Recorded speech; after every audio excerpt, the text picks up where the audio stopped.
When a person has a lot to say and it doesn't rhyme, that's called storytelling. We are proud to feature someone who practices storytelling so much that they're really great at it. Here comes Shannon Cason with his talent, storytelling. Growing up in Detroit, I was an 8-year-old of very low moral character around my friends. Around my parents and teachers, I was adorable. But around my friends, I could cuss as good as a 60-year-old man unsatisfied with his station in life, scraping at a losing crossword scratch-off in a wood veneered garden apartment with no girlfriend and no Trans Am, his favorite car of all time, somewhere in Minnesota. I could cuss as good as him as an 8-year-old. Me and my friends were playing crate ball. That's when you cut out the bottom of a milk crate and you nail it to a utility pole in the alley and play some form of basketball on that. It requires a smaller basketball like the ones that you win at an amusement park or steal from a Pizza Hut arcade when no one is looking. I had very low moral character as an 8-year-old. So we were playing crate ball, and one of the older kids said, "Let's go break into the school." All of us agreed that that was a great idea because older kids had the best ideas. He was 10. I was amused by how easy it was to break into the elementary school in the mid-1980s. We just pulled the caulk from around one of the plastic windows in the back of the school, and the window fell out to the ground. It was that easy.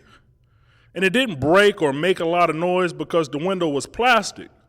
I suppose elementary schools were required to have plastic windows to avoid them breaking if a bad storm happened and to prevent a shard of glass from stabbing some poor kid in the neck for not following proper tornado drill procedure.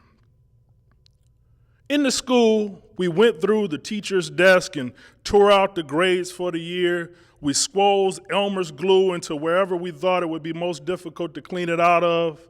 We found vinyl records of Schoolhouse Rock and Alvin and the Chipmunks, and we frisbeed them at one another and shattered them against the walls. This was in the 1980s. We found a bottle of Crown Royal in a velvet bag in one of the teacher's desks. The older kids kept it and said that we were too young to be drinking. I shot a few baskets in the gym on a real basketball court. Then we stopped because we were making too much noise. We raided the gym cage and found a red wooden bow and yellow plastic arrows, and wondered why the teachers never let us play with those in gym class or at recess. Then we shot arrows at the wall, and they shot hard enough to go through the drywall. And I suppose that was the reason we never played with them in gym class or in recess, to avoid the death of some poor kid. After causing damage and destruction, we climbed back through the window, each with a bow and a quiver of arrows. The arrows flew about 30 yards when we pulled them way back. The older kid had an idea. We were going to go close to the corner where a lot of crackheads hung out and fire arrows in their direction. Older kids have the best ideas. We went through the alley like ninjas, or I should say elves. That's a better word for us. When we were close, we could see the crackheads gathered in front of a party store. And behind the cover of weeds that had grown to become bushes, we let off a succession of plastic yellow arrows that looked like a flock of canaries and ran before we saw where they landed. It was the most fun ever.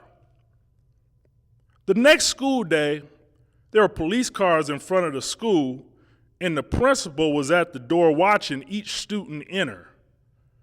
In the class, the teacher called my name. I wanted to yell, "I didn't do it," but instead I said, "Here."